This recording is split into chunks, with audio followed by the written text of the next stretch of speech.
Hi, everyone. It's a great pleasure to introduce Colton. He'll be speaking on the Arkhipov-Bezrukavnikov Equivalence. Well, thank you for inviting me to come, and especially thank you to Nikolai for letting me sleep on his couch. Yeah, we're going to try to cover a lot of things. We're going to try to compress what should have been last week as well as everything from this week into one talk. So there might be parts that are a little rushed or lacking in details. So if want more explanation, we certainly can give it. But yeah, anyway. So what I first want to do is just give a very high level overview of what we're going to do today and what sort of objects we're going to care about. So maybe I'll just first give some notation.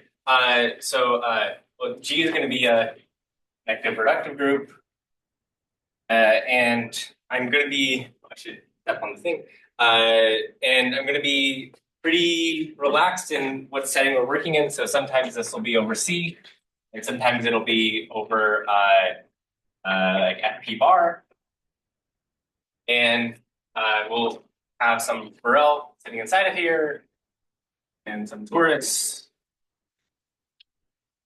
maximal torus, and associated with this, we'll have the usual vowel group, which I'll denote by W, and then the extended affine vowel group, which I'll denote with the subscript X, which is this semi-direct product with the coweight lattice.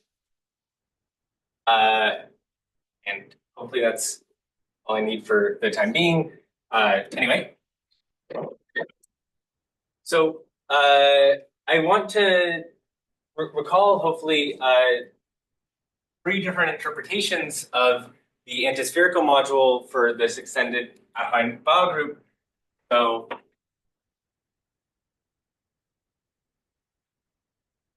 I'm going to denote this by M, and this is going to be over this space.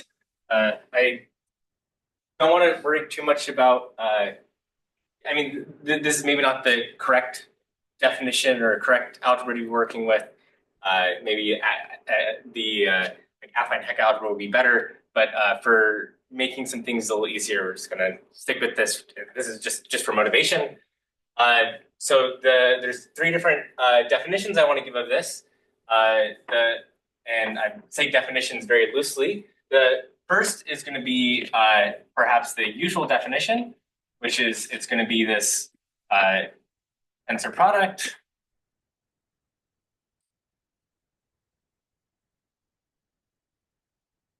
and the only thing that's not completely clear from just the notation is that this action is just by the sign representation.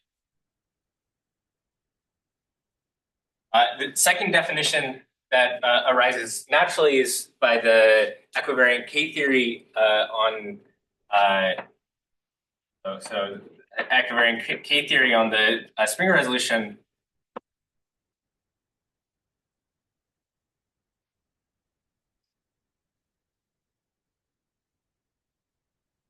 And G check here is just the Langlands-Zuhl. The Springer resolution is also going to be for the Langlands-Zuhl.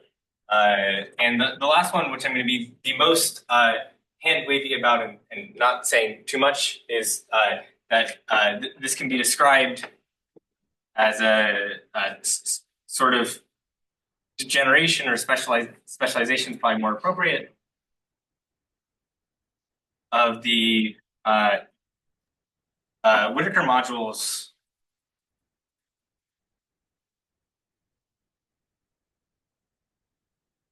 which I want to think of as, I mean, these are certain functions on in p-adic setting. So on here that all I'm going to say right now, we'll geometrize it and give some more details later. There's sort of three fairly classical descriptions of these that were understood for at least a reasonably long period of time. And what the Arkhipov-Bezrukavnikov equivalences do is it relates different categorifications of each of these equivalences, or sorry, each of these definitions.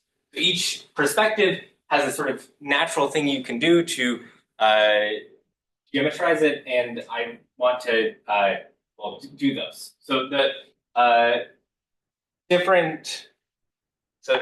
categorifications, what this is going to look like is for this first one, well, this is just some quotient of this extended affine Vowel groups group algebra. And so this is going to arise as a quotient of reverse sheaves on the affine flag variety.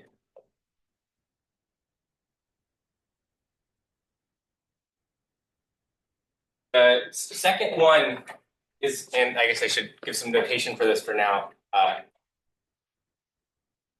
Doesn't really matter what this is. We'll define it properly in a minute. But so some quotient. The second one is kind of the most obvious, just purely from, well, it's equivariant K theory of this thing. So just take the thing.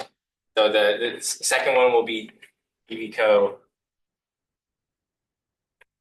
And the third one is going to be in terms of these things are called Iwahori-Whittaker equivariant sheaves. On the affine flag variety.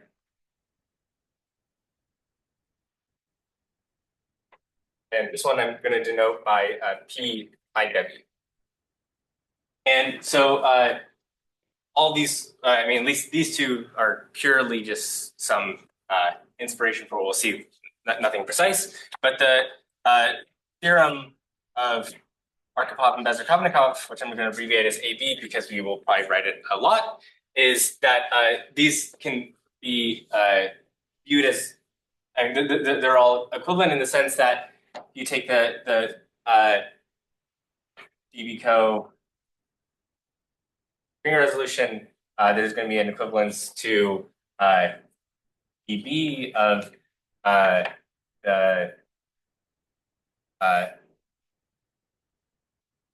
spherical quotient, and then also to dB of these Iwahori-Whittaker sheaves.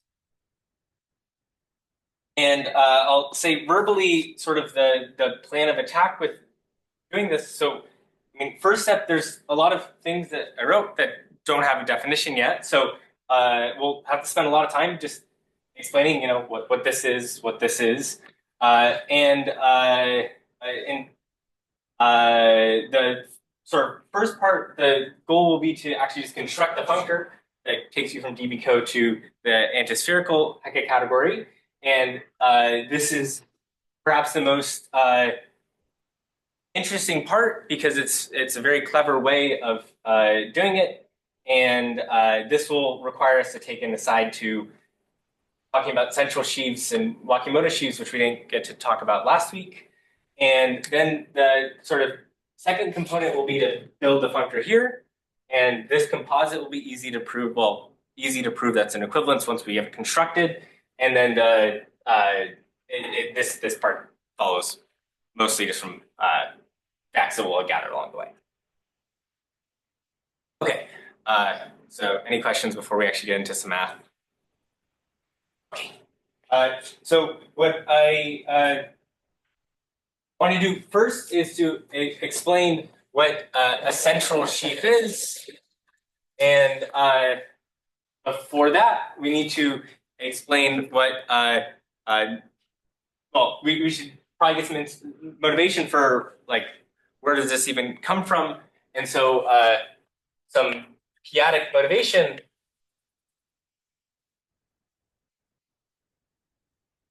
Well, I'm going to write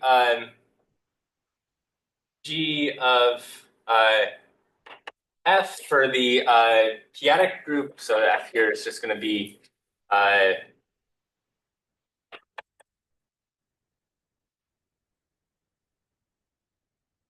so, and then sitting inside of here is our maximal compact. O is just going to be formal power series. And sitting inside of this are the Iwahoris, and we're just going to fix one and call it I.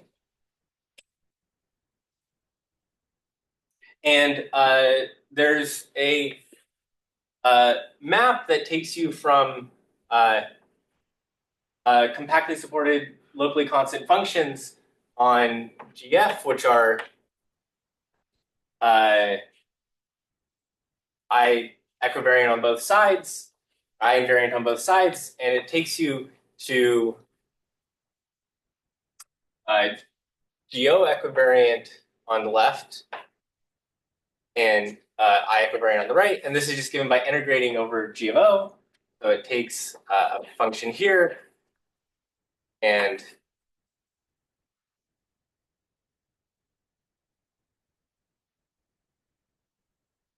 x. And it's this is just purely as a function of, or a linear map or whatever. And what you can do then is this is an algebra under convolution, and you can restrict to its center. And when you do this, you get a little better on the right-hand side, and that this now becomes geo-equivariant on both sides. So you get the spherical Hecke algebra, and this is the center of the affine Hecke algebra. And so this could be called, I don't want to give it notation, but I'll say a couple of things.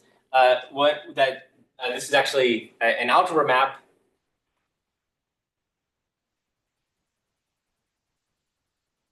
And by a theorem of Bernstein,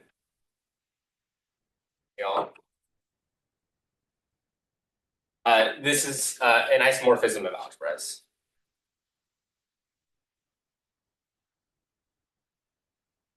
And when one does, well, one can upgrade this into some categorical version, and the map in this direction is really easy, but doing the map in the other direction is, it's what's called central sheaves.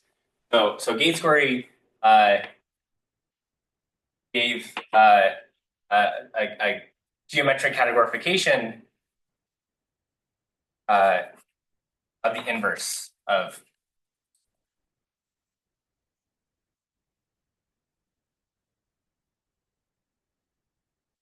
our first goal is just to explain what this is. And to do this, it'll be helpful to first hopefully review some stuff on nearby cycles, because I certainly can't do them justice on my own. But we're going to give the abridged version that gives very little geometric motivation, but gives you all the formal properties you need to actually compute with these things. So to make things as easy as possible, we're going to just take X to be a complex algebraic variety. And I want to take a map from X to the affine line. And what we can do then is look at in two pieces, the fiber over 0 and the fiber over the rest.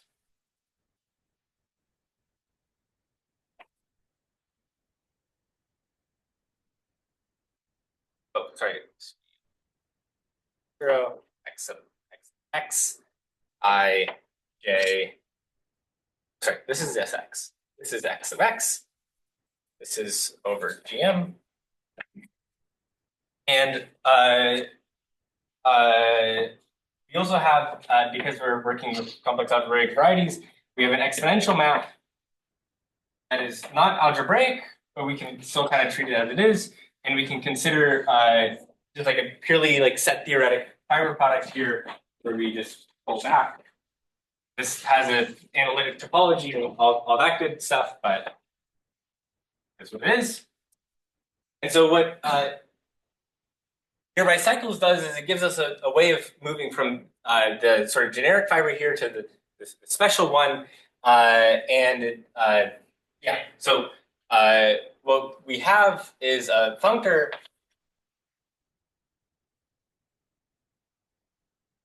and it takes you from sheaves on x x, I guess, to x naught. And this is just defined by, well, we're going to pull back, push forward, pull back.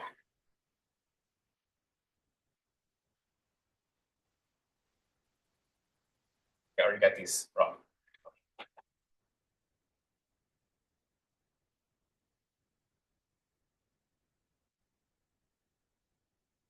And for reasons that I'll make clear in just a second, I want to shift by -1. Okay. So this is just some functor between sheaves. It seems reasonable, and I want to make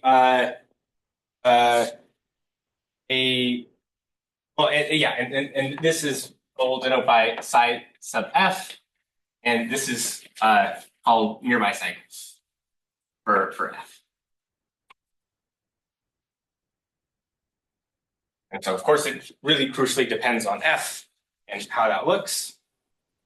And so let me, yeah, I mean, there's certainly a lot of people that work with these things that have really good geometric ideas for what these are. I am not one of these people. And so I think it's often best just to think about these as some, really nice functors that have really nice compatibilities with different sheaf functors and other stuff, and just treat it as it is. And what I hope to highlight is that a lot of what you might want to prove about like nearby cycles or applications of it really just come from purely formal nonsense about this functor.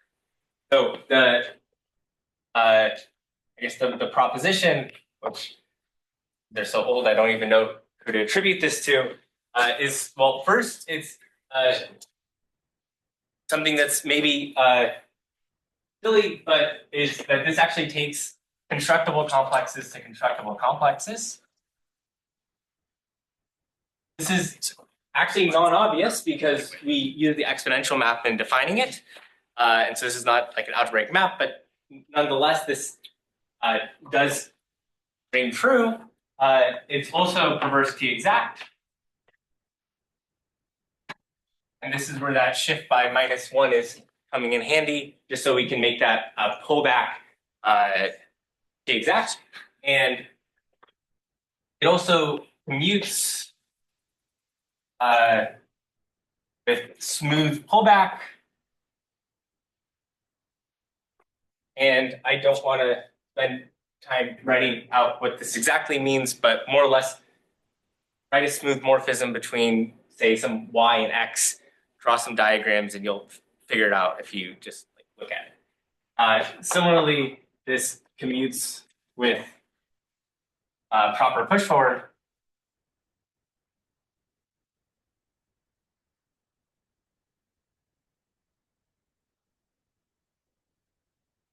And the last property I want to say is that if you're working with like a really stupid example, then this doesn't do anything. So if you take F to just be a projection map,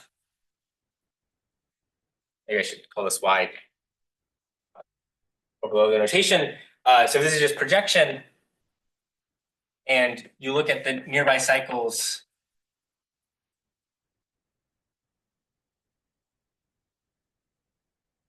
Some box sensor, then you skip back what you started. I'm using K for coefficients. This is also, well, later I'm just going to keep using K, but it could also mean that I'm changing the topology. So, I mean, there's versions of this in every framework you want to work in, and we will take advantage of some, but this is the easiest to write down and go on build. Okay. So now that we have this cool tool with some nice formal properties, let's see how this goes, and lets us categorify the inverse of Bernstein's isomorphism. C star. Great question. So, Okay, going from shapes. Times shapes on Y C star. yeah, so the F is a sheaf on Y. Oh, yeah, so F is a sheaf on Y. Yes. Oh, I see. Sorry. Thank you. Can you say comments why we should expect this, or why does this hold? Yeah, I mean, if you write out what happens here, like this is only going to this exponential part really only affects this component here, and so when you do this push forward, you're going to get you're going to get some like infinite rank local system that corresponds to like your regular representation of pi one of C star, and like when you take the stock though, it's at 0, you're not going to see that. So it's just going to give you back what you started with. That efficient. Okay. Okay.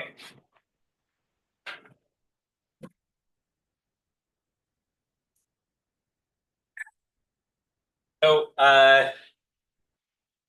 the next thing I want to do is maybe set up a little more notation. Sorry, yeah, Just another way of saying it, I guess. I mean, I think what's going on here, like in this example, is when you do this pull push along the exponential map, right?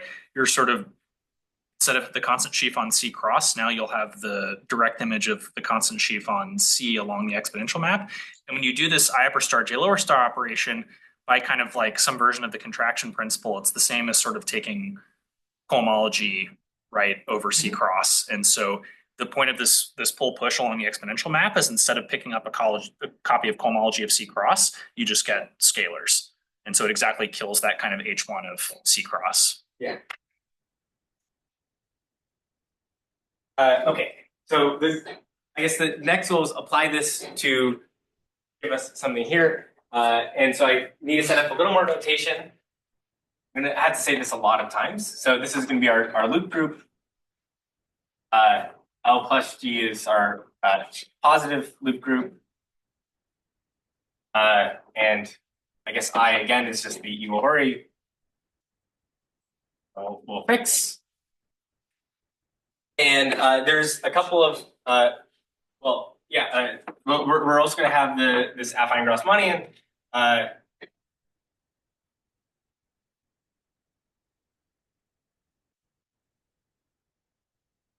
always feel like I spell wrong, and the affine flag variety, which I never spell wrong.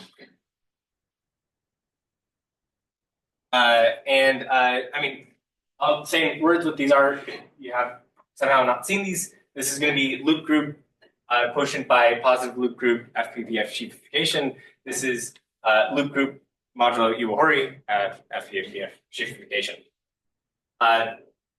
And so like this affine Grossmanian corresponds to like this piece here, and the affine flag variety corresponds to that. Okay, and the goal is to define this functor that takes us from, well, it should be inverse of this, so it should take us from affine Grossmanian to affine flag variety. And we need a candidate to apply nearby cycles to. And in the literature, there's many, and yeah, wait, was your question? Oh, okay. In the literature, there's many, and I don't want to talk too much about like actually constructing any of these, but in Pramod and Simone's book, they call these central affine Grossmanians.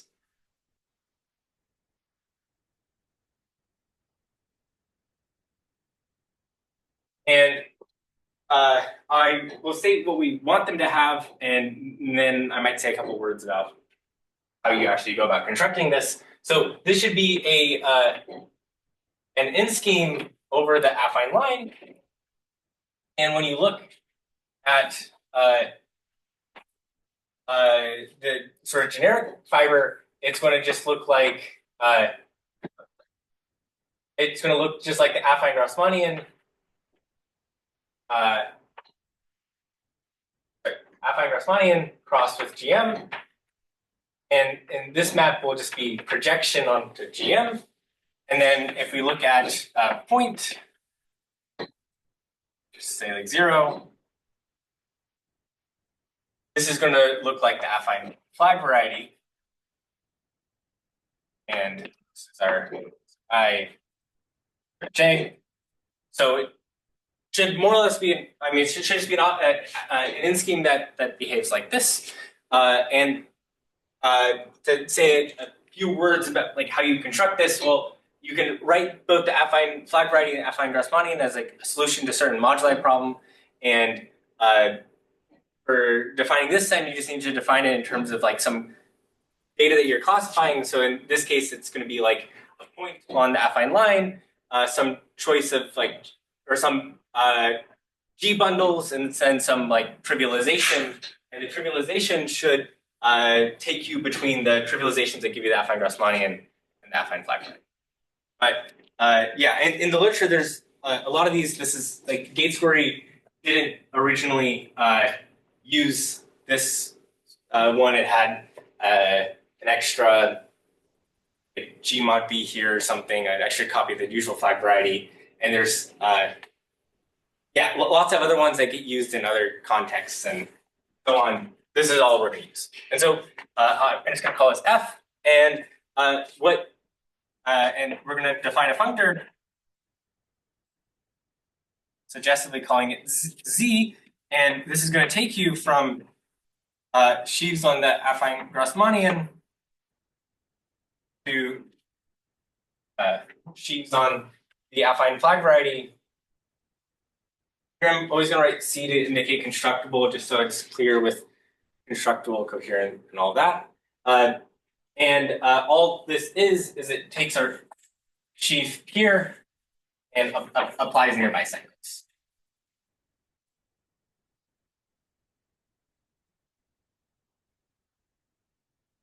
F is a projection here. Well, the nearby, this is not the projection. This is the projection.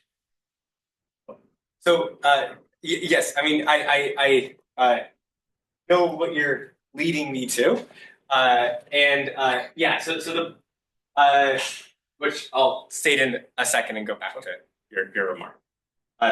Anyway, you can upgrade this to something that's actually equivariant. The details of this are completely going to be brushed under the rug. But you get something that takes you from positive loop group equivariant Grassmannian, so this spherical Hecke category, to Iwahori-Equivariant, the affine flag variety, so this affine Hecke category. And yeah, I mean, I guess I can say a couple words, which is more or less you have to do, like there's a version of nearby cycles for equivariant sheaves, and it's some version of this where you are more or less writing some group scheme over, or in group scheme over A1, who specializes to like Iwahori at 0 and elsewhere it looks like positive loop group, and you apply this general machinery and it works. I also brush into the fact that these are like in schemes and not varieties like we had here, but we can, yeah, I mean, these are all things you can read if you. Here there's a shift by 1, here there's no shift. No, the nearby cycles has a shift in its definition. The example you gave. Oh, you're right. Thank you. Yes. So we want this. This needs to be perverse. Or for this actually give us a perversion. Okay, thank you. So let me state some properties,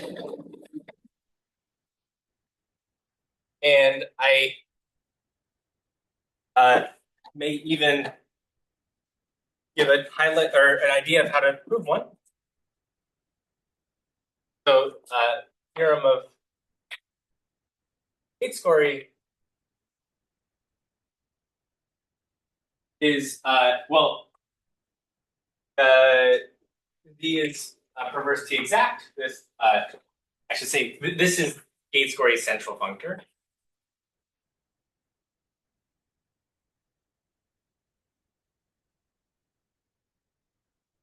Okay, so it's perverse to exact. It is central. So like the there's a convolution on structure on the affine Hecke category. There's a convolution structure on the spherical Hecke category, and so it is central in the sense that stupid sense.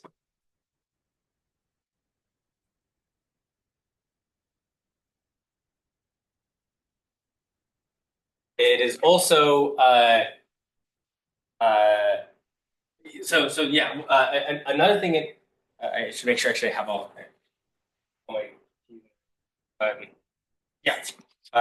well, I guess part of this is also that Z is monoidal. I preface that. The third thing that I want to say is that like the spherical Hecke category here, like convolution is perverse to exact, whereas here it is not. Nonetheless, if you convolve with one of these things from the central part, it is perverse to exact. Well, no, I shouldn't. Anyway,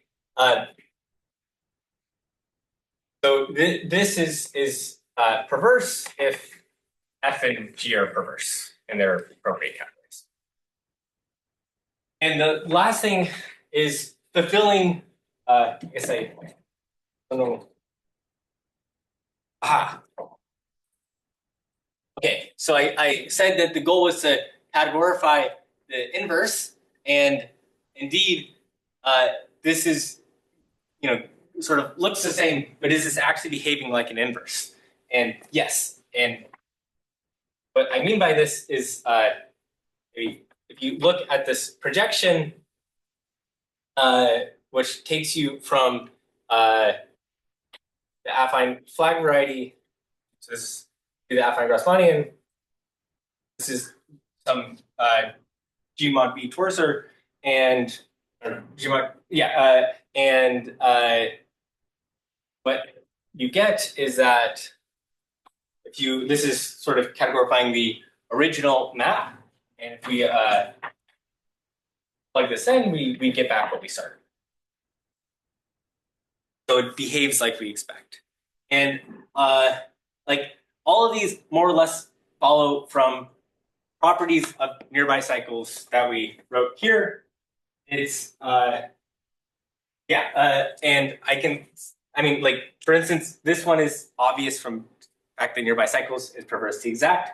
I'll say that for instance, this is more or less just the fact that Nikolai just mentioned, which is that for the sort of special fiber, this just looks like DRG to GM is just the projection. And so what happens is this, you can use this commutativity with proper push forward, and this commutes, and what you end up doing is you're applying nearby cycles, but for this projection. And that doesn't do anything.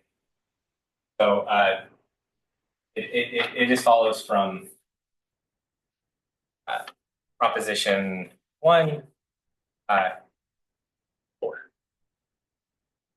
as well as I guess this 5. Okay, and maybe.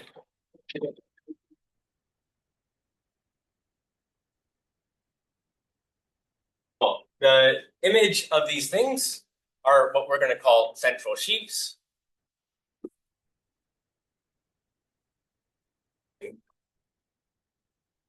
As a definition, central sheaf. For our purposes, central should always mean perverse. So it is a perverse sheaf arising as perverse.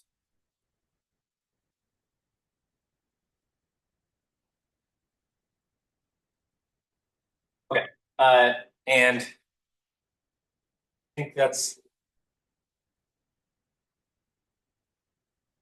all I say. Well, yeah, maybe I'll make one remark, which is when I was first learning what a central sheaf was, and this theorem that I just erased of Bernstein, I was led under false pretenses to think, oh wow, this is like actually like there should be an equivalence between like the center of the affine Hecke category and the spherical one, and this is not actually true. So the center of this is bigger than the spherical Hecke category. Here Z is center, not image of central functor. Yeah, I don't Hochschild homology or whatever. So, I'm going to keep center. Yeah. Well, like Hecke model. Yeah. Derived like Drenfeld center.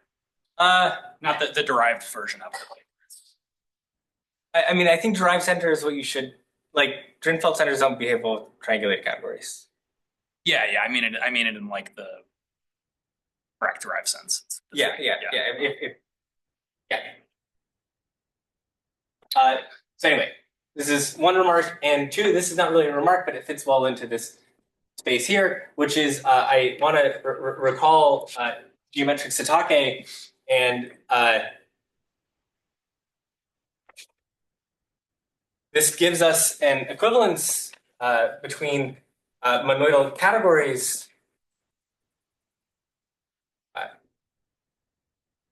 or tensor categories with perverse sheaves on the affine Grassmannian.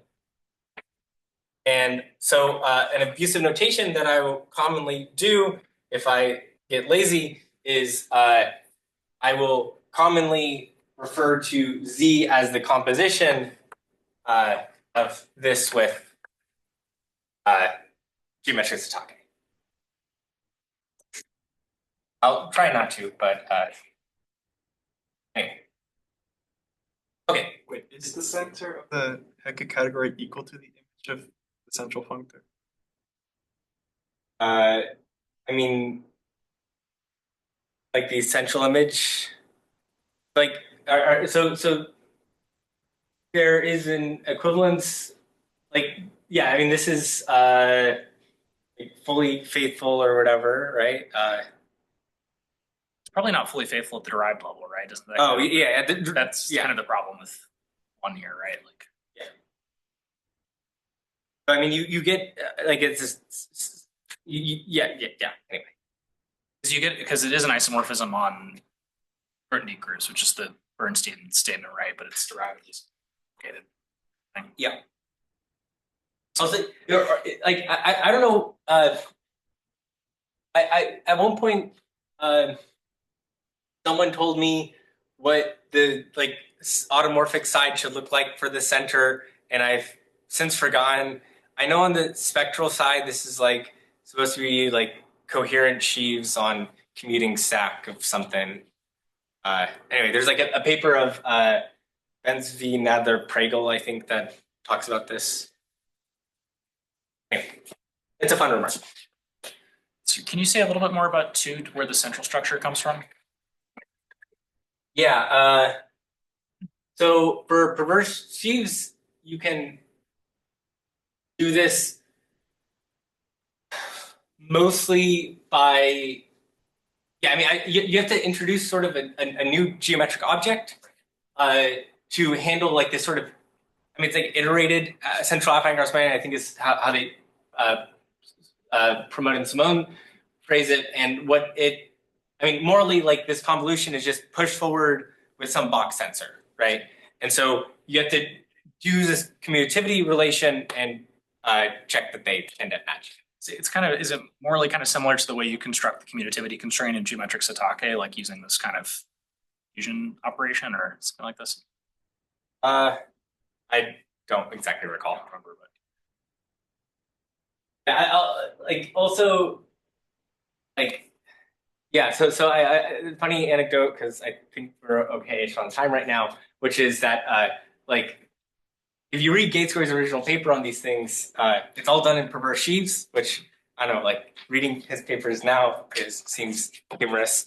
But a big part of that is that like there are these plethora of different central affine Grassmannians weren't quite all worked out. So a lot of these nice derived relations you have to build up new geometry for, right?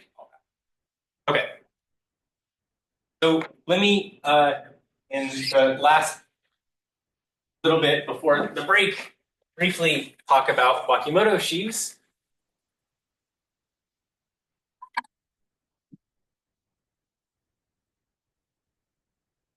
And what so Wakimoto sheaves. And what I want to do first is just recall an elementary fact, which is the Grunwald decomposition for the affine flag variety gives you a splitting into or stratification into these Schubert varieties. These are actually just finite dimensional varieties, and the closure is given by some relation, and these are affine with dimension, length of W, all the good stuff that you learn when you are young. And you have, I'm just going to denote these inclusions. And there's a sort of plethora of standard perverse sheaves that one defines, and they usually go by the name standards, co-standards, and ICs. And the standards are just given by W shriek with some shift. The co-standards are given by JW star with some shift, and there's a canonical map that you get between these two, and the image of these is, and this ends up perverse sheaves, is this IC.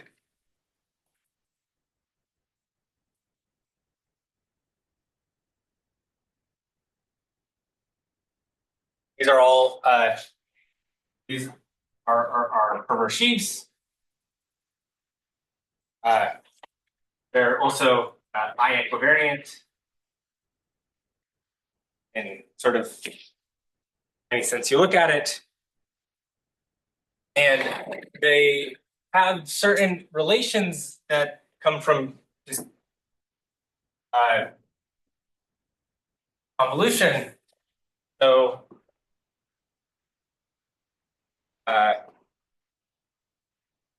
proposition 2 is that when you convolve length summing terms, you get what you expect, which is the sum or the product. This is when the length of x, y is the length of x plus y. And there's a similar version for co-standards. These also, the standards and co-standards cancel out when we take inverses.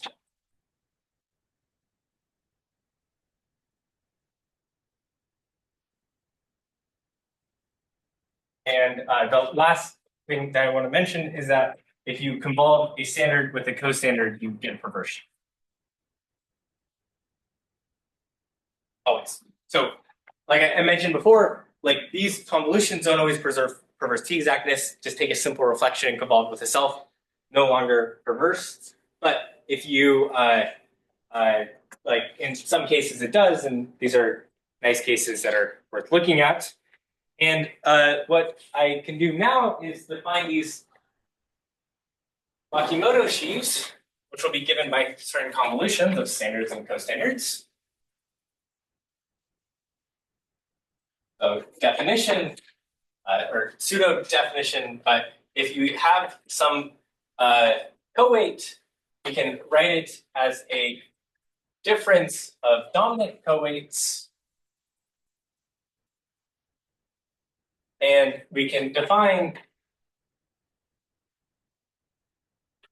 lambda, and this is going to be convolution here. I always forget if it's standard and co-standard here. Yes, I had that wrong.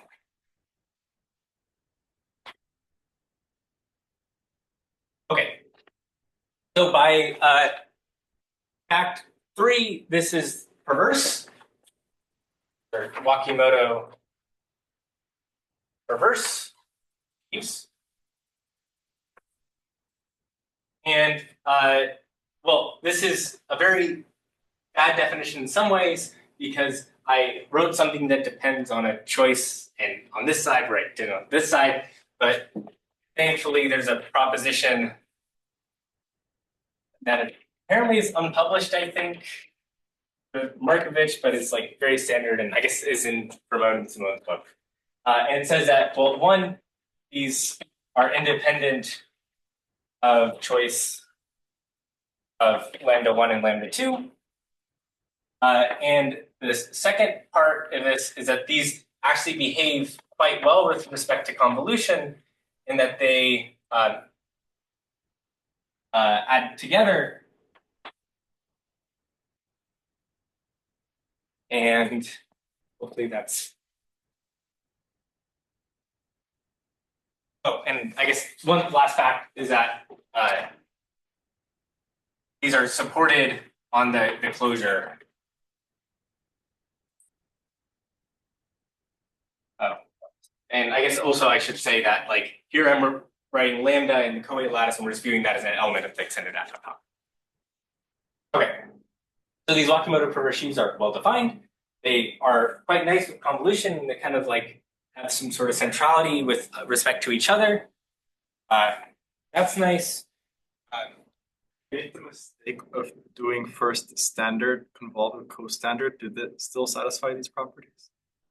I think the definition actually gives you the same thing, but like so if you do that, then you just get the Verdier dual of it, right? And so I mean Wakimoto's I'm pretty sure is stable under Verdier duality, but they like take lambda to minus lambda. Might have that wrong, but like it doesn't. It won't make any serious changes because all these like facts are stable under Verdier duality as well. But yeah. Oh, I thought the board. Okay, and the last thing I want to say before we take a break, and I get to drink some water, is this theorem is I tried to write in my notes what these are all because I think like half an hour later I'm going to go and say theorem 2 and I want to make sure I have it right. Okay, so the central sheaves admit Wakimoto filtrations. What I mean by this is that there's some filtration of a central sheaf whose quotients are these Wakimotos, and the occurrences of W lambda and Z of Satake of a representation is the dimension, or is the dimension of the lambda weight space.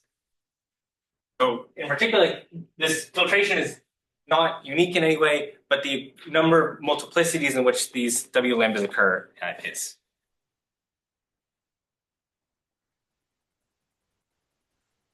Okay. We take a break? Or If you want. I think it's 4:50. I don't. Or flexible. Maybe the next 10 Okay. minutes is fine. Then all is a good stopping point. Yeah. Yeah.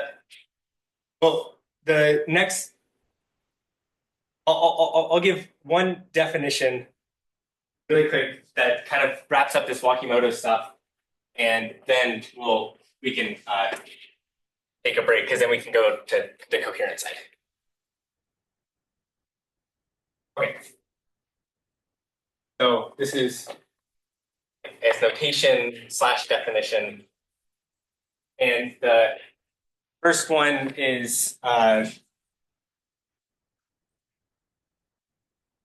I want to first make some notation to make my life easier later, which is that I'm going to refer to just piece of I for the Iwahori equivariant curve sheaves on the affine flag variety. And sitting inside of here are the perverse sheaves with Wakimoto filtrations.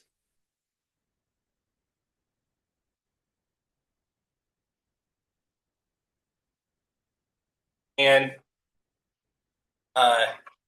because it gets weird including this later, I'll also say that, well, we can define this subset of the extended affine Baugh group, and it's going to consist of elements which are minimal in its W coset. And if we do this, then we can look at the, we can define the anti-spherical Hecke category.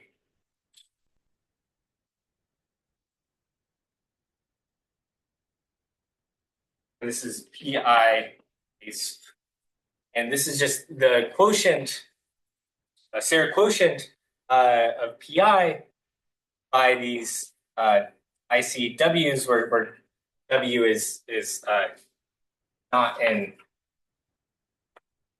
this. I think. Hopefully not. We'll see. Okay, and this comes with a functor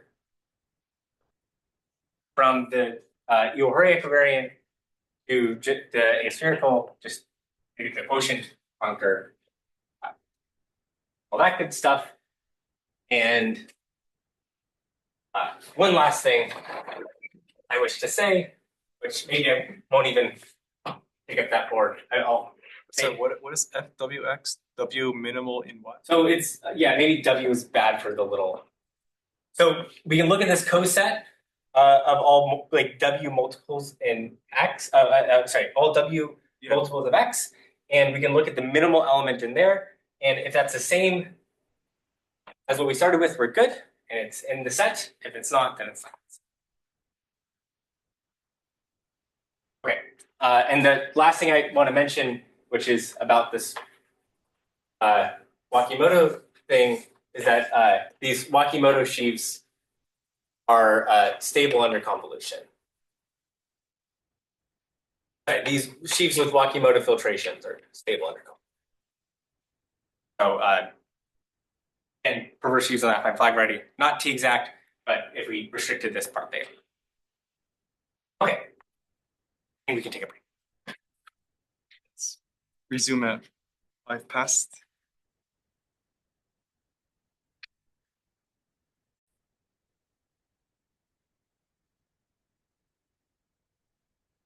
Okay, so what I want to do now is move to the spectral side of things, and so this is going to be about coherent sheaves on the Springer resolution.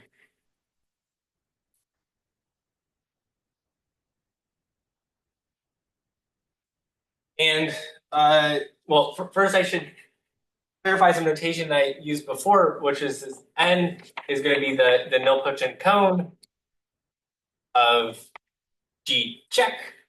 And we have the Springer resolution.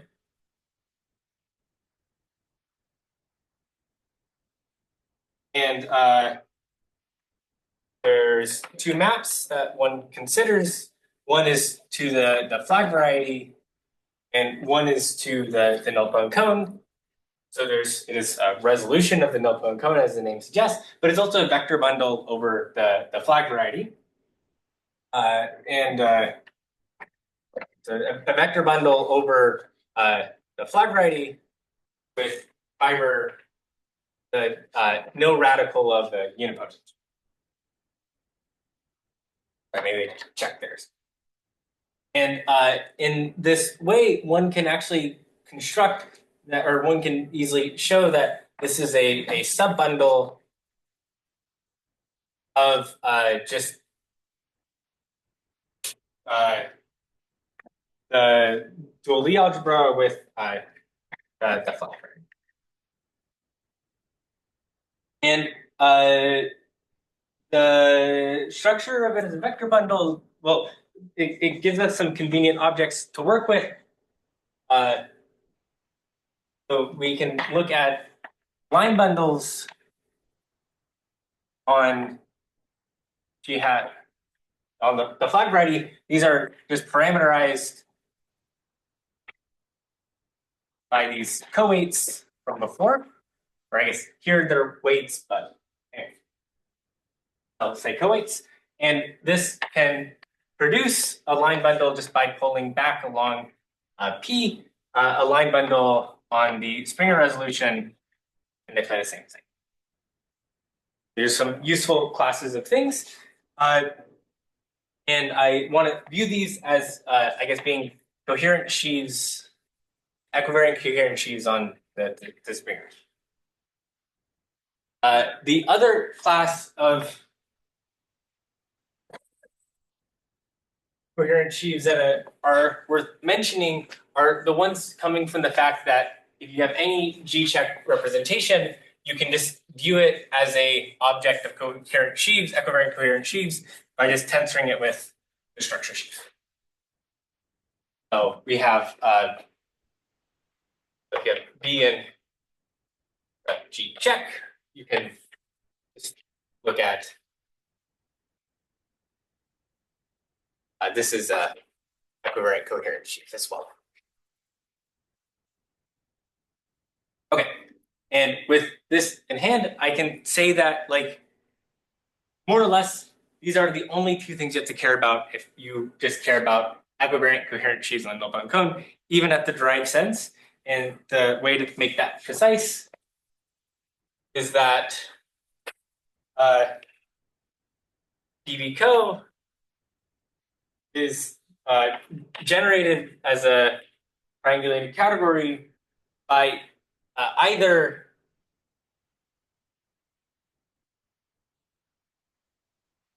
these line bundles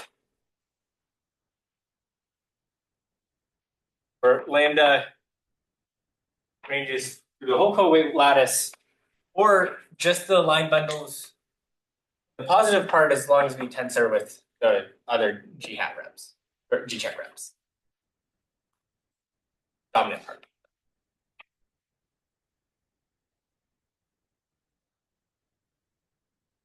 All right. This is more or less an exercise in doing rep theory, or algebraic geometry. Okay. And what we can do now is well, we're gonna, I guess the goal in construct, I guess this next part, the goal is to construct this functor from the coherent sheaves on Springer to this constructible sheaves on affine flag variety. And we already have a pretty good way of handling the representations. Namely, these are just going to be produced by geometric stock A plus central functor. We also have a pretty decent idea of how to do like these line bundles, and that these are given by these like Wakimotos. I mean, one thing I didn't really say before is that these Wakimotos can be functorially constructed from rep T check. What we need to do, though, in order to actually define a functor that makes things nice, is we need to like find a nice presentation of our category that lets us kind of check things by generators and relations. We need those relations. And so to do that, we need to introduce a lot of geometry that I'm going to be lazy about. So what we can look at is the basic affine space. This is a T-torsor over the affine flag variety. And this basic affine space is, I mean, I say affine, it's, I mean, like, so in SL2, for instance, it just looks like punctured A2. And so we could do the affine completion where we just take the structure sheaf and look at the spec of that. And I'm going to call this X. Okay, and so the presentation will more involve this than the others. And for each of these, we can use this fact from before, which is that the Springer resolution sits inside as this bundle, and we can extend it kind of on each part. So we can look at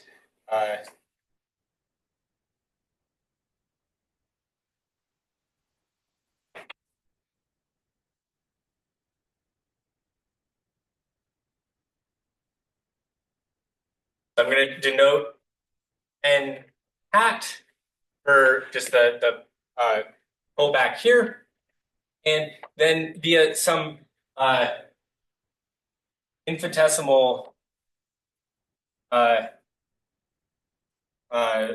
universal stabilizer, we can construct some other thing, some other variety here, and this is going to be n hat sub x. Infinitesimal universal stabilizer for the g hat action on x. And I guess one thing I should have put up here is, so this is like an open subset. It's not dense, but it's open, or sorry, it's some open inclusion. And we can look at its complement, and I'm gonna just write partial x for the complement of g hat you have. Okay, and then I want to use these to give a presentation of coherent sheaves, so more defining of things. So we can, well, there's, I should say, so at the Springer resolution has action by g hat. The n hat space has a action by g hat cross t hat because of the t torsor, and then the infinitesimal universal stabilizer picks up that action as well. So we can look at free coherent sheaves on g hat. There's some free coherent g hat cross t hat equivariant sheaves on this newly created space. And this is just the full subcategory of usual coherent sheaves. But just like full, it's an additive category additively generated by well, the free things.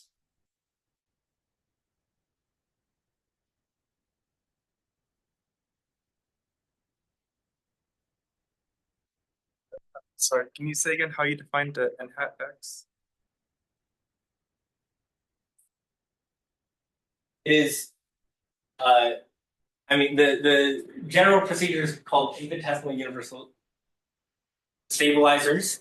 It can be done for like any of these. Yeah, I mean more or less if you have an action, there's some process that you can do to complete it. I don't want to go too much into this. I don't know. It's like a formal thing that you do, and like the geometry really doesn't matter here for what we'll see. And Does it contain n hat? it contains n hat. It is open inside of it. It is not dense. Or the failure of density is just something about like if you check for like semi-simple, simply connected or something, it would be right. But Yeah. If you make it, yeah, I think semi-simple might be it. like for SL2, it's like A2 minus 0 contained in A2 for Yeah. Okay. So I need yet more things.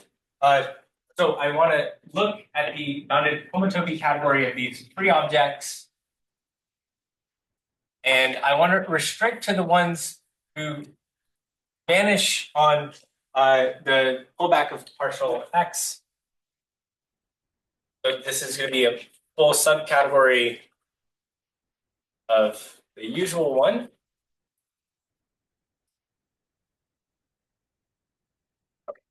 And this is just consisting of complexes of sheaves. I guess I should maybe give some notation at partial x, which is just the preimage of partial x under n hat. Just this projection. Okay, so we have some piece of this, and we just want to look at complexes supported or cohomologically supported on this. Okay, a lot of words, maybe too fast, but like we have these free objects sitting inside. We can look at some closed sub scheme of them and see if they vanish or the cohomology vanishes on them. That's all that is. And the reason for introducing all of these things is that this actually gives us a presentation of the had equivariant coherent sheaf on this Springer. So proposition 4.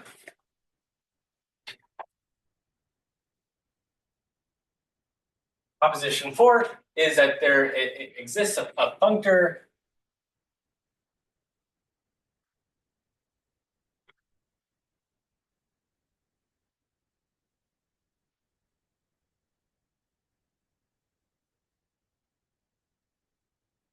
between these. It's just defined geometrically in not any crazy way, and it factors into an equivalence where we mod out by these ones that are supported on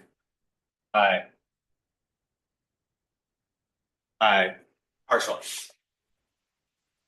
Is functor constructed like analogously to the central functor?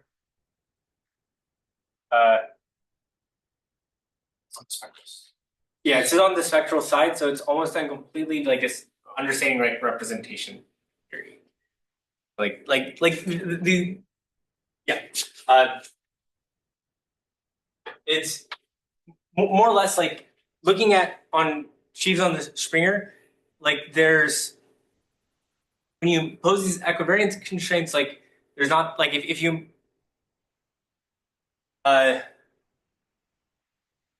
I mean there's some sense in which yeah, how do I want let me finish writing this down. But yeah, I mean this can almost be entirely written just in terms of like some representations and some isomorphisms of stacks in some places, and It's just be like a pull push, right? I mean, it's yeah, very similar to this, right? Yeah. So it's like it's just the that it vanishes on the boundary is kind of, or sorry, that it kills things that are supported on the boundary. is kind of trivial, yeah, right? yes, exactly. You're just restricting to the. Yeah, so the fact that actually it factors is really easy. The fact that it's equivalence is like a homological algebra argument. That and so. Okay. So why should we care about this? What is the good? Well, the good is that like this, you look at free coherent sheaves, we like those. Like it's like the same reason you like free modules and elementary school algebra. These make things nice. And we know what should happen to these free modules because we know what rep G check and rep T check should do. So like defining the functor. So we want a functor that goes from PB co this to our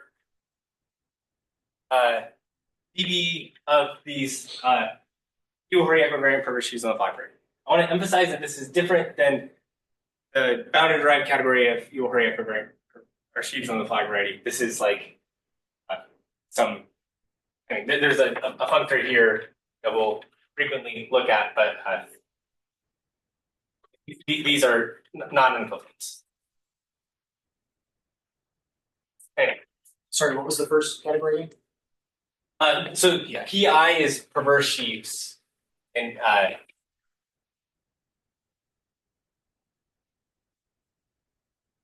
and like so it's just the perverse heart of this. So these are things that you already constructible, but not Iwahori Iwahori equivariant. Yes. Yeah. So I mean, there's like So the functor goes in the other direction, right? You can forget the equivariance condition, and then it's no, these are equivariant. Like It's the derived category. Okay. Yeah. So yeah, I mean, if you just impose constructibility instead of like equivariance here, then you do get an equivalence. We'll see an example of that later. Anyway, so the general process is do it for free, extend the homotopy, check that it quotient's nice, and then we're happy. So step one is do the obvious thing.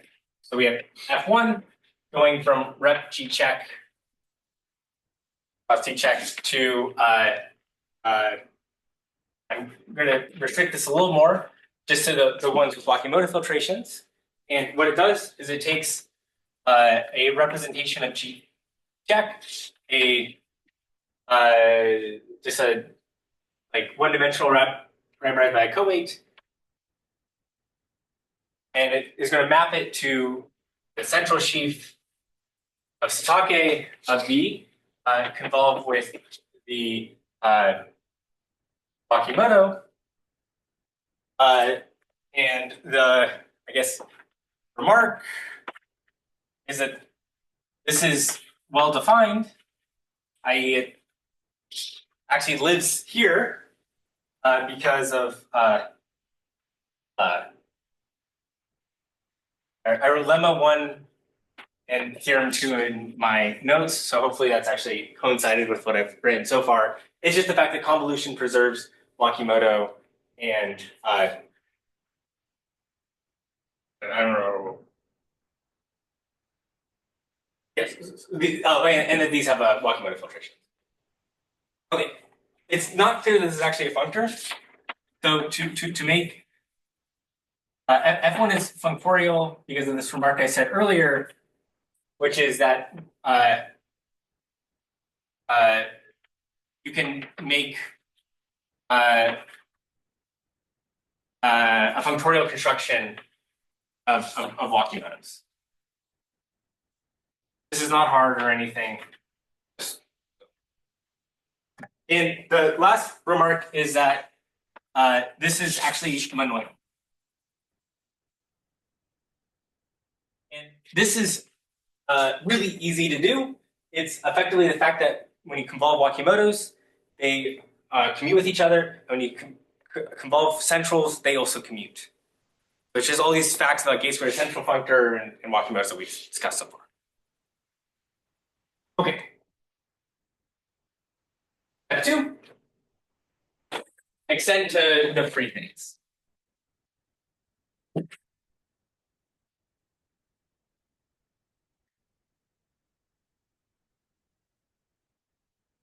And this is probably the most fun part. And I'm going to do it completely injustice because we have to get to other stuff too. But we want to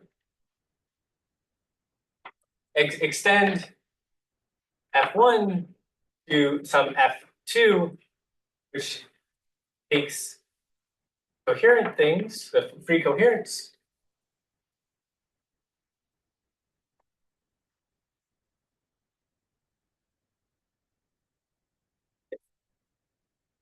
and the basic idea is Well,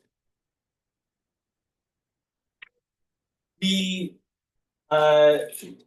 more or less just want to appeal to like a general representation theory thing, which is that we have some morphism of like modules, and we want to know when it can extend, and this is like determined by just some algebra.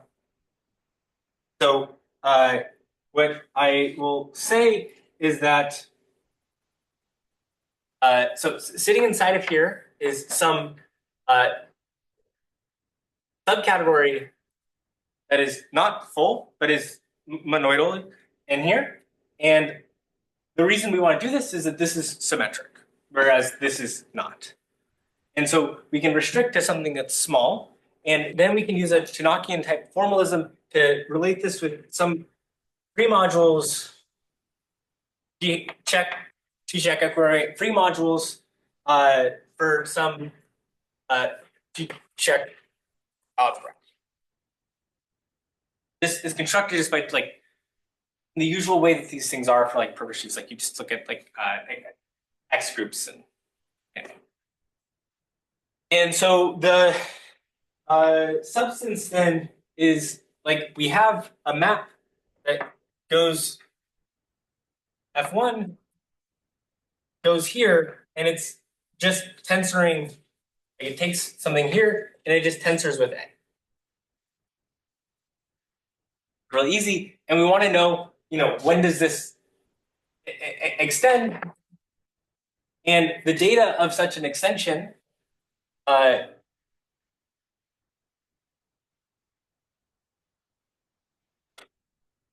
is equivalent to an algebra, a G-check equivariant or invariant algebra morphism from the global sections of this thing to A. And I'll say in words the basic idea, which is that, or with a little bit of notation. So this is a quotient of just global sections of G check with tensored with the structure sheaf on X, and there's some quotient. So you just define it for this part and this part both to A, you multiply them together, check that they satisfies the nice compatibilities, and then you get the map you want. And this part is a fact I didn't mention nearby cycles, but is from the monodromy action of anything coming from nearby cycles. And this part is coming from facts about the Wakimoto filtration that we mentioned before. Anyway, the upshot is that you get the extension you want. So explicitly, it's just this extension, which is really just taking, right, this is, I want the extension back. And what this does is it like just tensors these over, anyway, it tensors along this algebra map. Okay. And the last part is the easiest, which is you just take bounded homotopy and you check that it defines what you want. So you get a map. Well, you have a map now from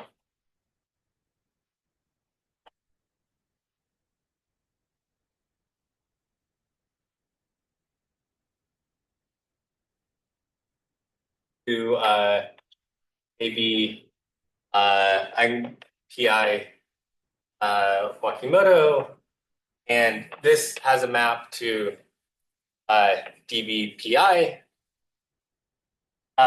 and this is our, I guess, KB of F2. And so you have to check that this actually factors onto the quotient.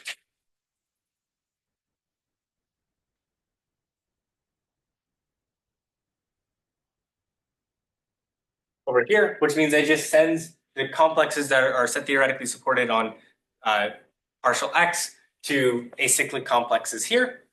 And once you have that, you get this extended functor, which is the one that we wanted.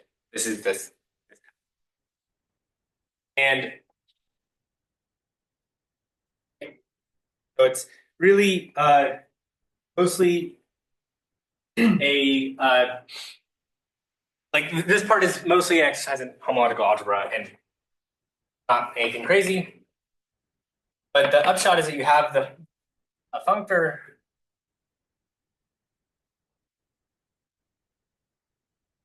to dv I, and what does it do? I mean, it extends this F1 that we originally defined. So it takes G hat reps to these central sheaves, and it takes these line bundles to the Wakimotos.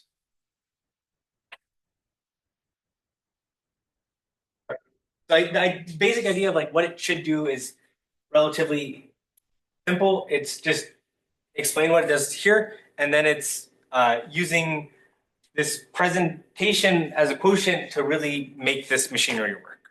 Like giving it generators and relations that you can then actually check to prove what you want. There is something non-trivial to check, I guess, that this functor vanishes on the boundary, right? Because that's something that Yes. genuinely involves on this value. There's, yeah, I mean, there's a lot of, like, you need to check also that the resulting map is invariant of the quotient, and you need to, there's lots of things to check. And, I mean, these are in AB, like the original paper, or in the Central Sheaves book, or whatever. Yeah, but look, lots of things to check. But yeah, this is, I'd say, the hardest part of the AB equivalence is actually just constructing the functor. Okay. But we're not quite ready to explain how you, like, why this is an equivalence. So how do we prove that F is an equivalence of categories? Well, the idea is that we actually want to pass to this Iwahori-Whittaker category instead. So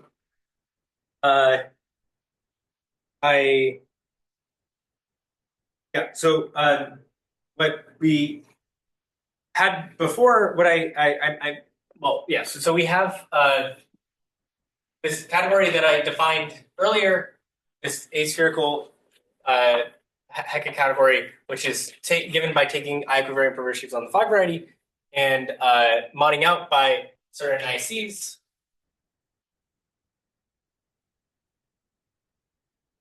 I won't recall what this is, but we want to give another presentation or another description of this. That's this third one that I mentioned at the very beginning, is the Iwahori-Whittaker. And so far, everything I've said makes sense, like for whatever coefficients you kind of want, whatever geometric setting you want. This is where we really have to take a diversion and say, now we're only going to work with like the Atoll setting. And I mean, there's versions of this in general, like, okay. So what I want to look at is, let me define this Iwahori-Whittaker category.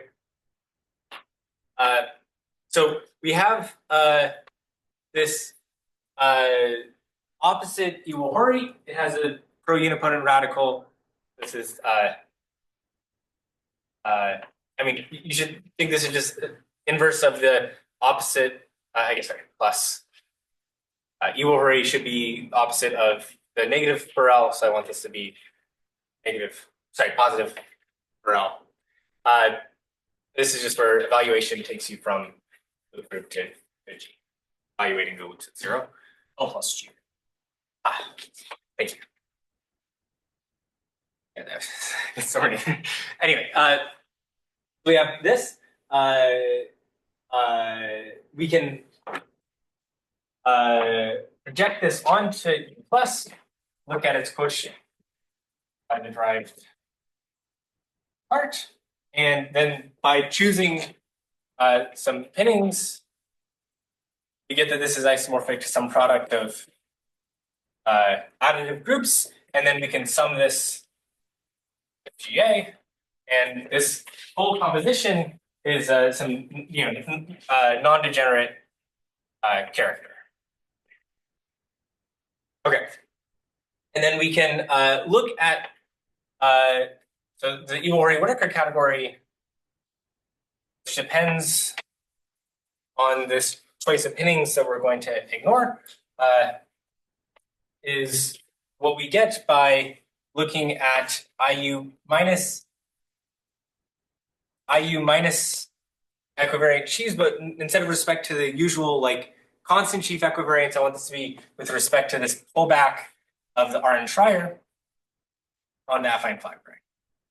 IU plus. I keep going between these. Anyway, so this is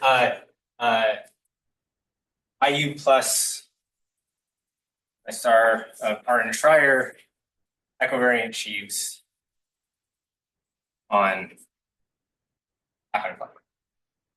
If you haven't seen these like twisted equivariant things, that's okay. Like morally, like when you think about equivariant sheaves, these are like some sheaves on your base who, when you pull back along the action map, you get what you started with, box tensor, like a constant sheaf. If we replace that by this sheaf instead, you get like a twisted equivariance, and then you have to do higher covariance data.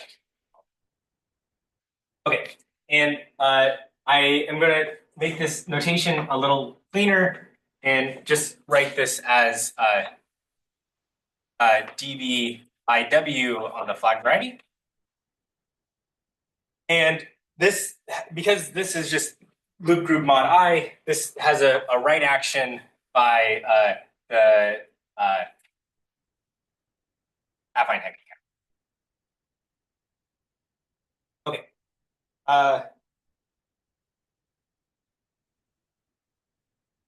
It also has, so it has like a perverse T structure that you can get by literally just like this is contractible in some sense. So like you can, it's not really imposing much of an equivariance condition compared to like you have a group with some real cohomology. So like it's pretty easy to define a T structure on. It behaves like perverse sheaves, and that if you forget the equivariance, it should be perverse T exact. All that. So we can define some category of perverse sheaves sitting inside of Iwahori-Whittaker, and there's some collection of objects that are worth mentioning, and I'm not going to go too much into where these come from, which is that like so there's collections of standards, co-standards, and ICs. They're defined in the same way as the affine flag variety, but now the orbits are a little different. And the orbits are now parameterized by this coeval. And to differentiate them, I'll write IW. So lambda here is in the covalence. And it's more or less what you end up running into is that a lot of these like strata don't actually support any Iwahori equivariant sheaves. The exercise, I guess, if you like, is do the finite version with like just SL2, and you can like explicitly check and see very clearly that some strata just don't support our Schreier equivariant sheaves. Okay, but the main, well, there's a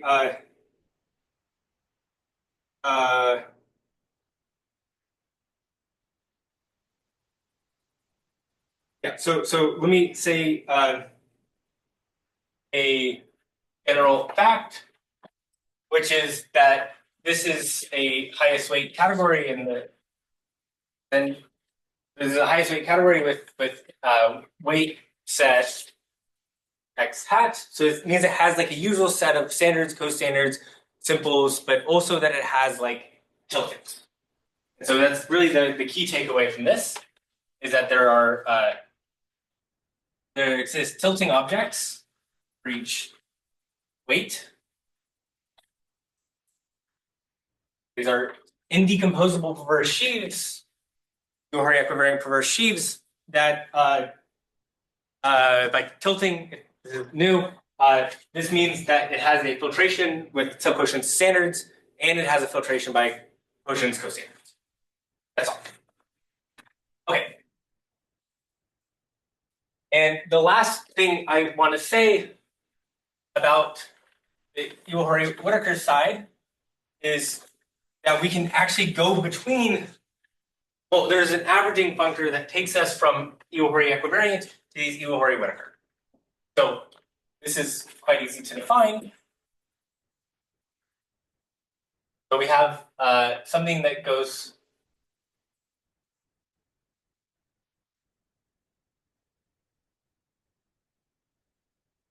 here, and this is coming from this convolution that I wrote over here on the right. So if we have something that's Iwahori-Equivariant, we can just convolve it by the skyscraper the small this Iwahori-Whittaker sheaf with F, and this produces something here. And so this should actually be thought of as an averaging functor, but it has some nice properties. So for one, it's perverse T exact. It sends the correct.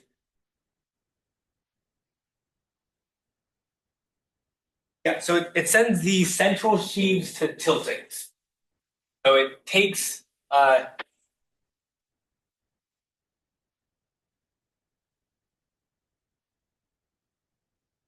is tilting. It's not as clear how they actually match up in terms of these indecomposable ones we mentioned before. That it will be a result of AD. So these are tilting sheaves. And the last thing I want to say is that like inside of here is our like perverse sheaves, and then we have that quotient. And so this actually sends all those perverse ICWs with W and X to 0. So it factors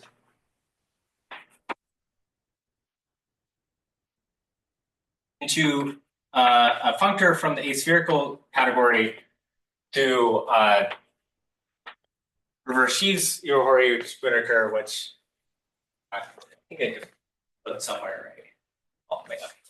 This is just the reverse sheaves and this. Okay, so it factors in nicely, and in fact, this is exact and fully faithful. And the proving this is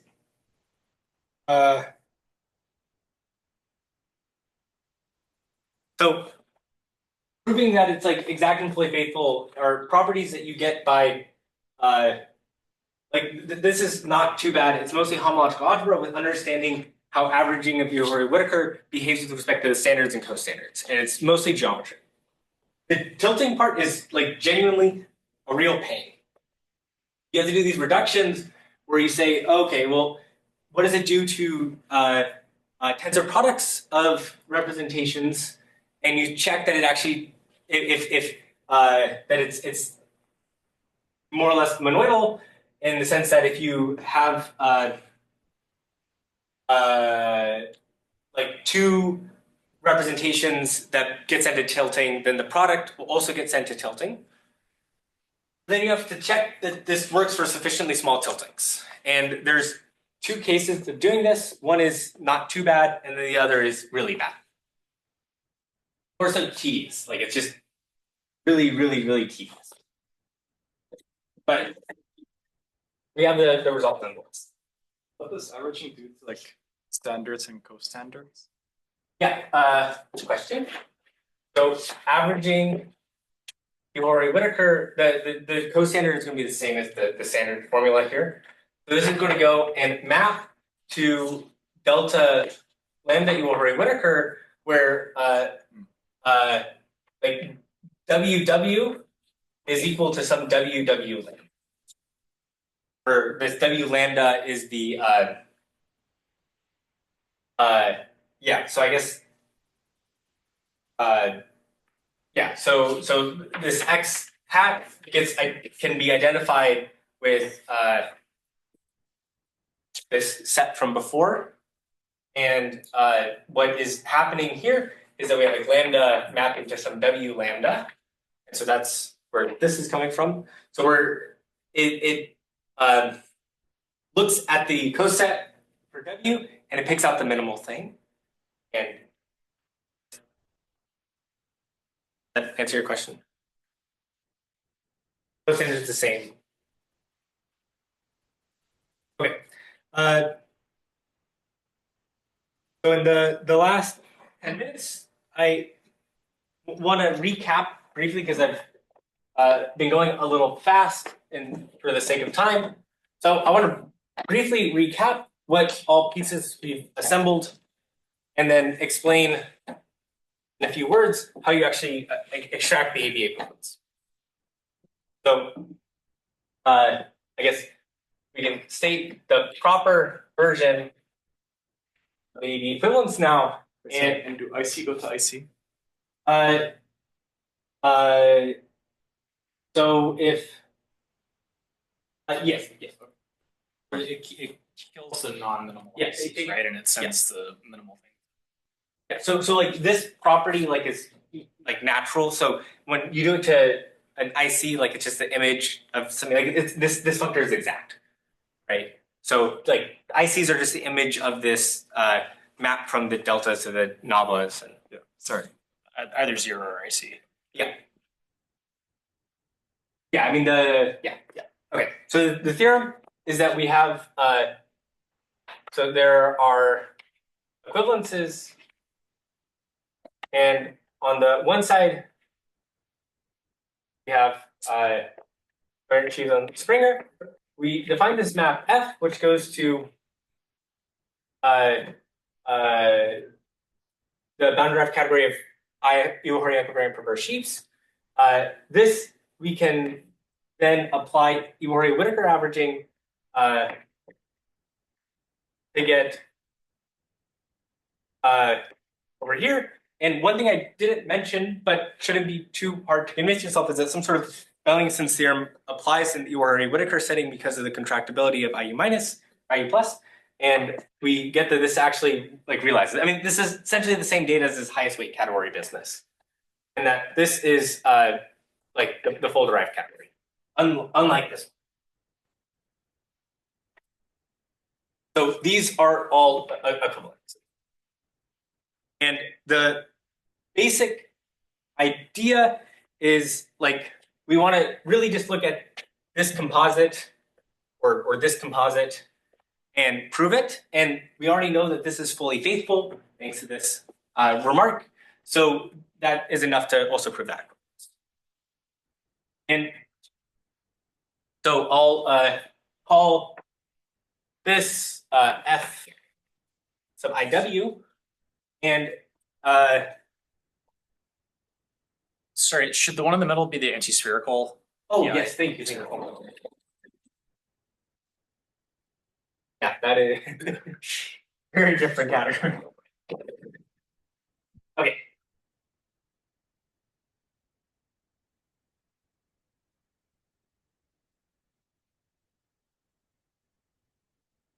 So the first thing is that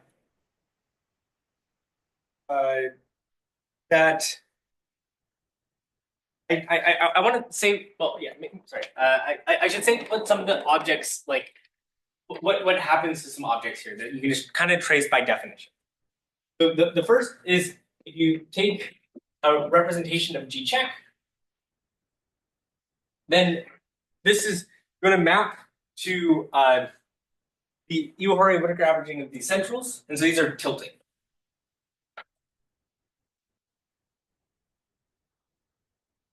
On the other hand, these line bundles that we mentioned before, well, we know they go to Wakimoto under F, and then you average via Iwahori-Whittaker, and the averaging doesn't really change the K theory much. I mean, it doesn't change at all based off this in some sense. And so what this goes to is it goes to something who it might be complicated to the averaging this, but K theoretically, it looks just like the standard for yours. So that's nice. But I'll say that the fact that this matches up, like these delta lambdas generate that category as a triangulated category. So the fact that those match up along with some basic homological argument tells you that the functor is essentially surjective. This is basic homological algebra plus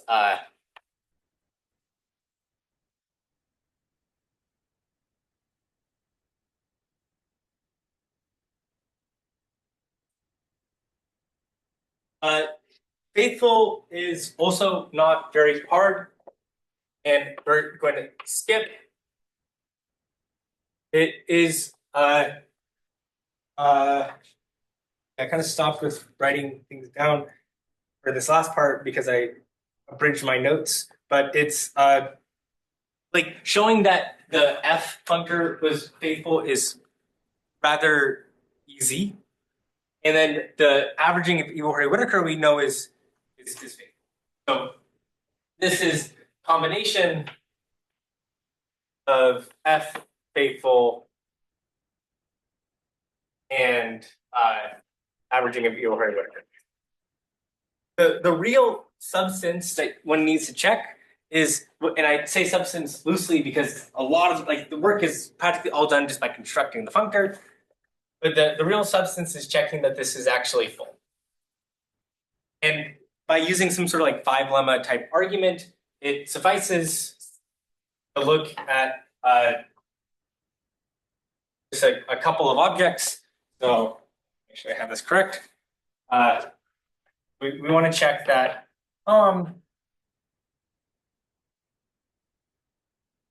for the structure sheaf along with one of these line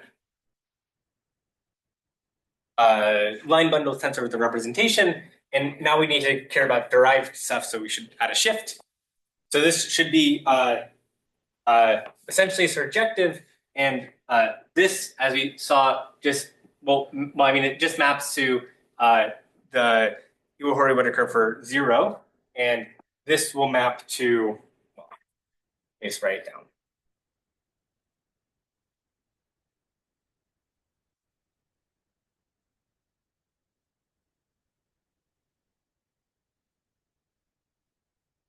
Now I'm going to do it for space.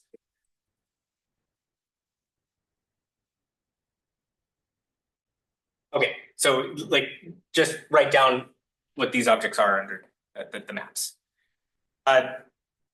And so we need to check this, and then by a 5 lemma argument along with the fact that these generate the whole category, you're good to go.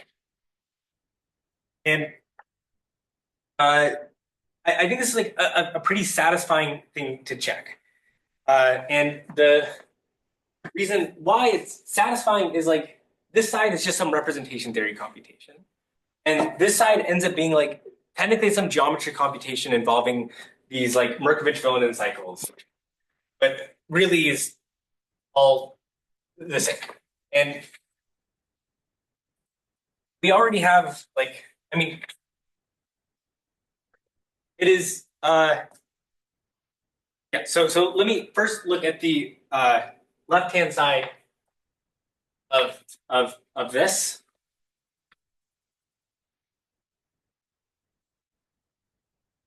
And I'll just write out what we only need to just know that the dimensions match up, already injective.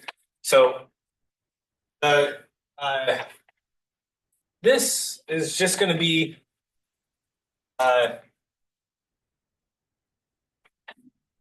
like this Hom space is just asking what is the minus lambda weight space of V, right? Like you can tensor both sides by the minus lambda line bundle, and then this is like standard Brat type stuff. Oh, sorry, I should have it. And otherwise, like, I mean, these are coherent on the nose. There's like no higher extensions. So when this is going to be dimension of V minus lambda when n is 0 and 0 else. Some representation theory. On the other side,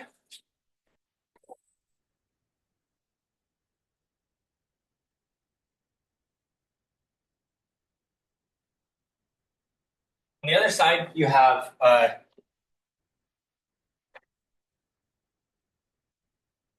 on the other side you have this. Well, I'll say the dimension in a second. You have dimension. So the first fact we can use is just the fact that we could convolve, like convolving by these Wakimotos is faithful in its own right. I mean, it's gives you an involution of your category, and so if we convolve by the minus lambda Wakimoto, we get this equivalence with the Iwahori-Whittaker averaging of the Wakimoto for minus lambda and Z of V. And then I want to,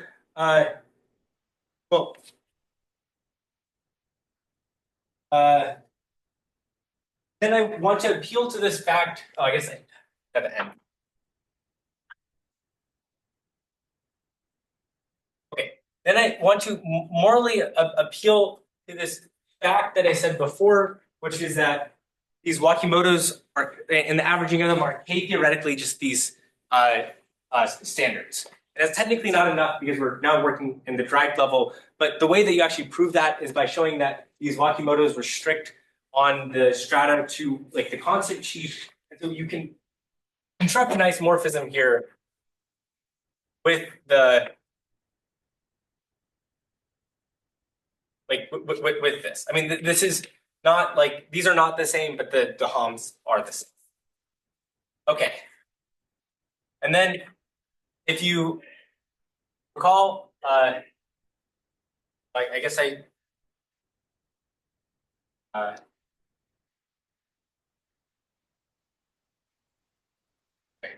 Now this is not on the right category anymore. So where did I go wrong?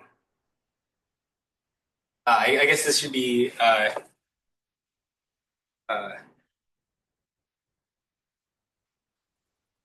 yeah, this should be like average.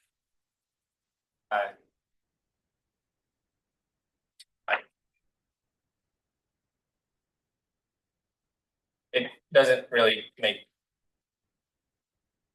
sense here. Oh, I guess I already got rid of that. And same like here and what's here. Anyway, your averaging is fully faithful, and so this is just computing minus lambda in here. And now we allude to this very thing from a while ago, which is these Wakimoto filtration, or sorry, I want this to be. I don't know why I said that K theoretic. I mean, this is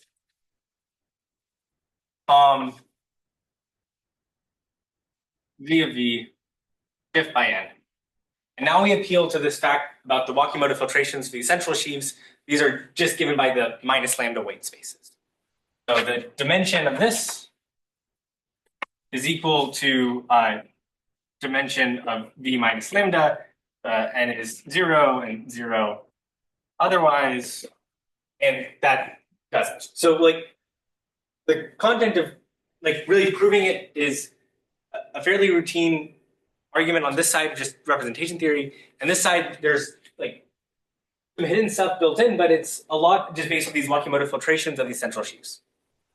Like the actual substance of checking the theorem is not bad. It's really just defining it that like takes some work. And I'll say that this defines the equivalence from the first to the last thing. So from here to here, and this last one is just by the fact that sorry, this is just by the fact that averaging was fully faithful, and now it's essentially you're done. Okay, sorry for going 3 minutes over. Are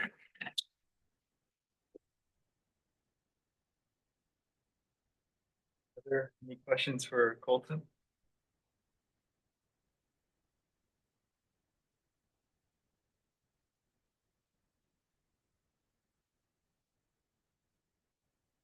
Sort of a vague question amongst my 100 precise ones. So defining this f functor, you did it like by just generous and relations and then showed it factors through. Is there like a or conceptual under like what's the intuition? Like what does it actually where does it actually come from? Or is there another way to think of this?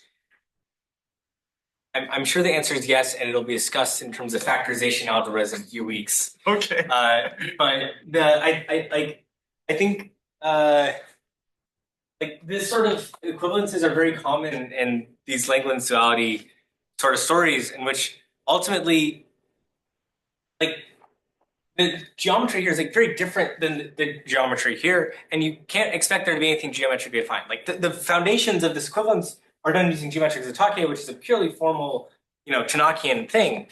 And so I think the best you could hope for is generators and relations. I don't know, maybe that's too narrow-minded, but I don't think that's like a crazy, like, yeah, anyway, like this is also how you define stuff in, basic algebra. Like you're like, oh, well, how do you define something from Z mod 5 to Z mod 10? Well, oh, you check Z to Z mod 10, check relations, and check the factors. I don't know. I guess one way to, the input is Gates-Query central functor construction, right? And then there's some kind of monodromic enhancement of it, right, with this in tilde. And so somehow the Gates-Query central functor, like, it's using this degeneration, which is some like, some very interesting geometric input. And so you have to either use something like this or factorization, and they're very closely related. Yeah. So like in Sam Raskin's thesis, he like carries out some kind of comparison between these two kind of pictures, but yeah, there's the alternative picture is using factorization. But either way, there's some kind of very subtle geometry of these kind of degenerations, right? So I guess the other way is you first prove local geometric Langlands, and then this falls like for, from that for free. Then it's a conceptually much nicer to functor define because that doesn't even have a definition.